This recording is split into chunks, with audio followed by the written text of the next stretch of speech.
Қарақалпақстан пайтақты Нөкістің құбыла күншығарында 70 шақырымдай жерде ұзақтан бұлдырап көрінген бұл таудың қойны толы қазине.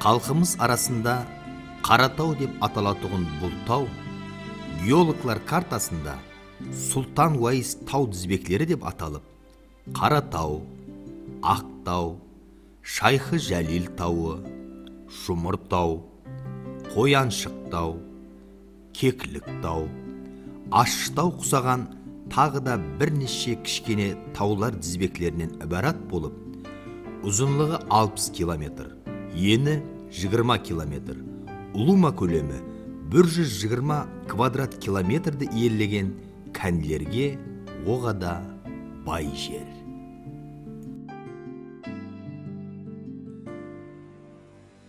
Себебі Урал, Донбасс әм түслік Тянь-Шань таулары осы жердегі ұзынлығы 16 километрлік Ұрысай деген жерде ұшласады. Сондықтан да Урал, Донбасс, Тянь-Шань тауларында бар байлықтардың барлығы да осы жерден табылады.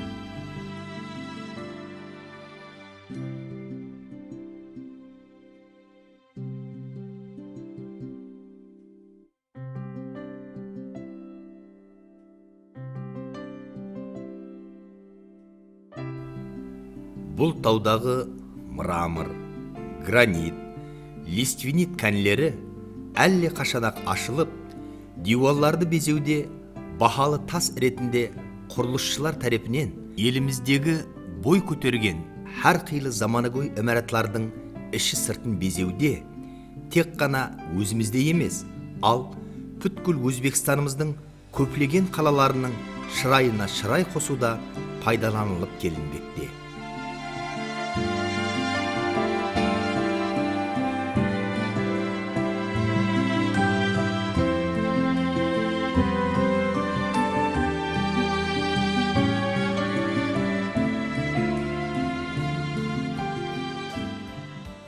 Жамансайдағы Хәк тасы кәні тек қана құрылыс үшін ғана емес, ал үлкен Қоңырат сода заводы үшін тикарғы шикізаттың бірі болған Хәк тасын жеткеріп беруші кән.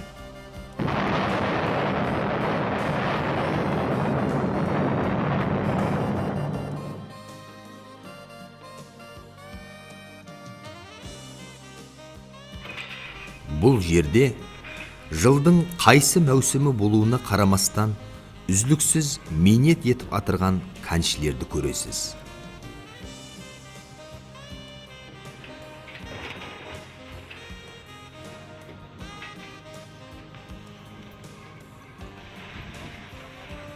Еліміз өз қаресізлігіне еріскеннен соң, сырт елдерден келтірілген жаңа техникалар, тасларды майдалау үскенелері тынымсыз сілеп тұр.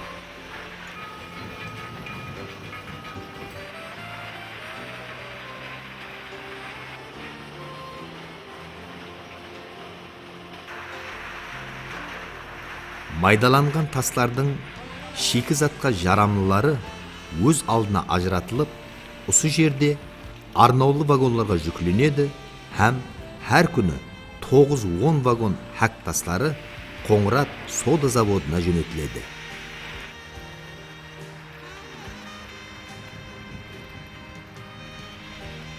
Жарамсыз майда тасларды үскене өз алдына бөлек ленталарда шығарады. Һәм бұл шиыршық таслар жол құрылысы үшін ең кереклі зат болып есептелінеді. Бұл жерден шыққан шиыршық таслар Ұлы Жібек жолы құрылысында пайдаланылмақта.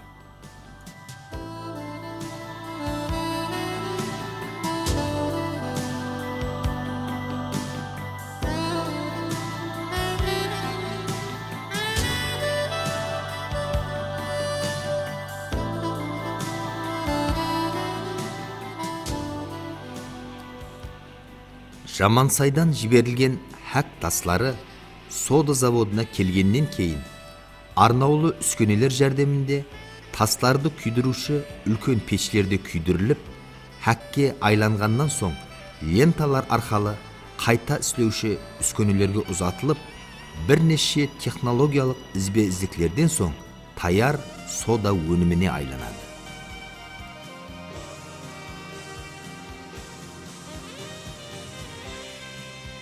Әзір үзліксіз істеп тұрған бұл заводтың өнімлері өзімізден тысқары Россия, Украина, Қазақстан һәм тағы басқа сырт елдерге экспорт етіліп атыр.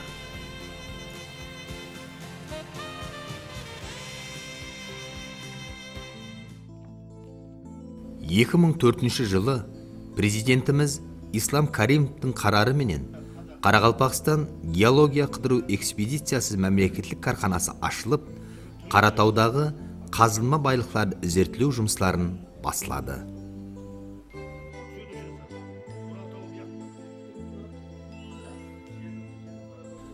Өзбекстан Ілімлер академиясының академигі Ибрагим Хамрабаев Қаратауды көп ізертлеген үлкен геолог ілімпаз. Ол Сұлтан Уайс тау тізбеклері геологлар үшін таяр мектеп.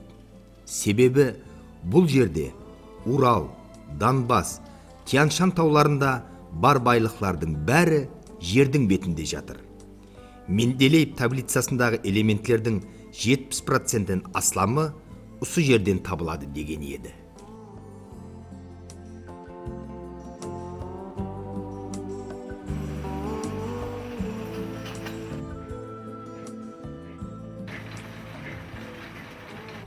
Әзір геологлар Зәңгі Баба деген жерде алтын кәнінің барлығын болжап, бұраулау жұмыстарымен шұғылданып, әр 50 метр тереңліктегі қатламlardan геологиялық кернелер алып, лабораторияда анықтау жұмыстарын алып бармақта.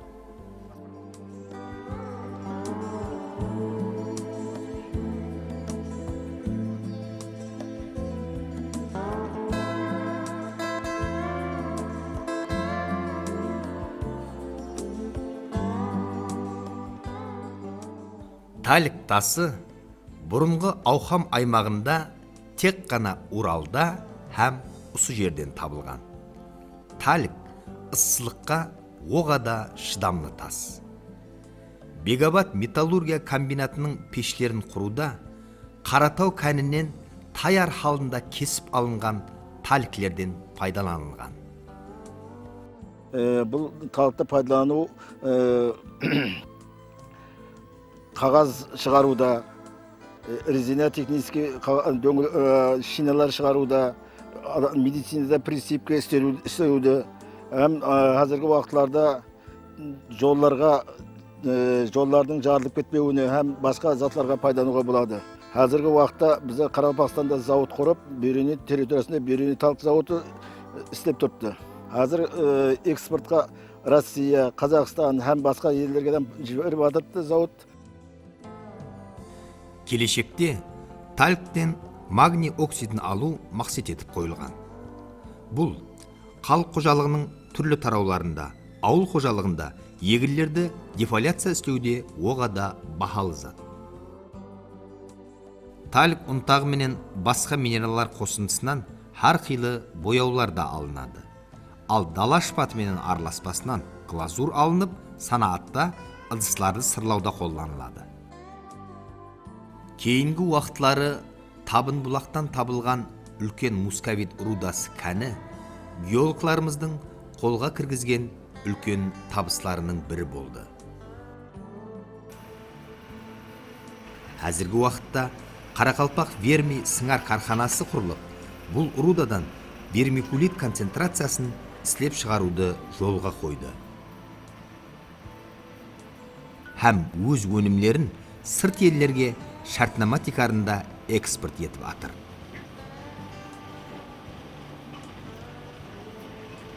Вермикулит концентрациясы әзіргі уақытта дүния жүзі экономикасында жүдә бахалы шикізат болғандықтан оған қаридарлар күннен күнге көбеймекте.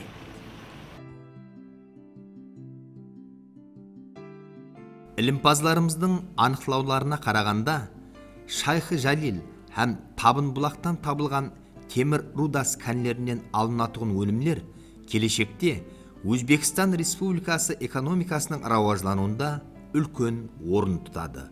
Себебі бұл кәндегі руданың құрамында жоғары сападағы металлардың бар екенлігі тастиқланған. Біз қазір Қарақалпақстанның Сұлтан-Байыс тауында, болмаса Қаратау деп аталады. Сол Қаратаудың арқа бөлігі Ашын таудың қапталындағы қазір темір кәні жайласқан Тебінбұлақ деген кәнде тұрыппыз. Міне біздің қолымызда су тұрған тасымыз бұл титан магнетит тасы болып есептелінеді. Бұл тастың составында 19%-ге дейін темір, 2%-ге дейін титан, 0,25%-ге дейін ванадий бар. Бұл тастың жайғасуы жүзі тереңге дейін кетеді. Примерно жер бетінен шығып жатырықты сұлтан темір кәні. Бұл енді бұлай бурение жүрген уақытында бұның тереңлігі 400-450 метрге дейін жетеді. Бұл тасты қазып алу, бұның сапасын анықтау бойынша көп жұмыстар істелінген. Техника бізде енді техник-экономикс обоснование дейміз. Сол жұмыстардың бәрі белгілі болып, бұның запасы белгілі болып, оны қазып алу мүмкіншіліктері, қазып алу способлары, жағдайлары әммесі істеліп шыққан. Енді бұл келешекте, егер осы темір кәнінен келешекте Қарақалпақстанда темір металлургиясы санағаты егер бола қойған жағдайда, бұл жерден темір, һәм ванадий, һәм онан кейін титан алуға болады. Келешекте егер Қарақалпақстанда осы зауыт құрылған жағдайда Қарақалпақстан өндіріс күштеріне ендіруге, оларды күшейтуге үлкен мүмкіншілік туған болар еді. Себебі бұл кән бір жақсы жерде тұрыпты да, хақиқатын айтқанда. Біріншіден бұл жерде темір жол өзі өтіп тұрыпты. Һәм онан кейін бұл жерде водопроводлар һәм темір электроэнергиясы өтіп тұрған жерлер. Соның үшін келешекте мен ойлаймын бір жақсы инвестор табыла қалған жағдайда бұл кәнді келешекке пайдалануға болады. Қаратауда көп ұшырасатығын жылтырақ таслардан яшма, серпантинит, лиственит, гранат таслары бахалы безеу таслары болса, ал базальтлы таслардан талшық алуға да болады.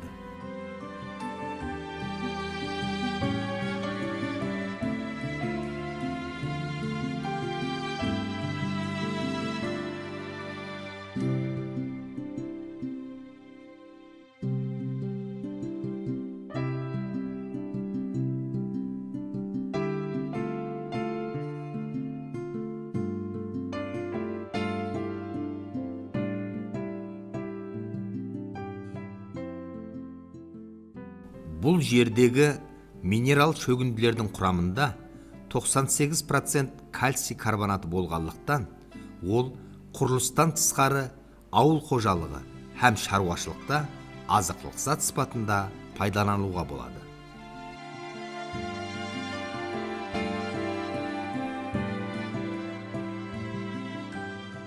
Бұлардан тысқары бұл жерде фосфориттің үлкен кәнілері бар. Әзірге шекем бұл тау тізбектерінде 25 кән анықланып, 7 темір рудасының бар жерлері іліми зерттеулерді күтіп тұр.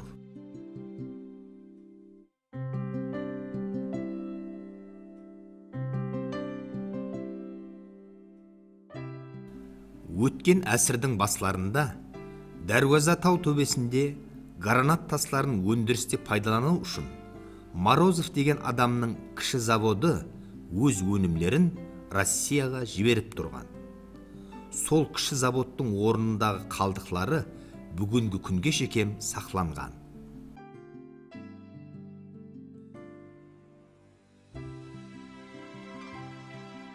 Лума бұл халқымыз Қаратау деп атайтұғын тау тізбекілері біз білген һәм білмеген кәнілерге оғада бай.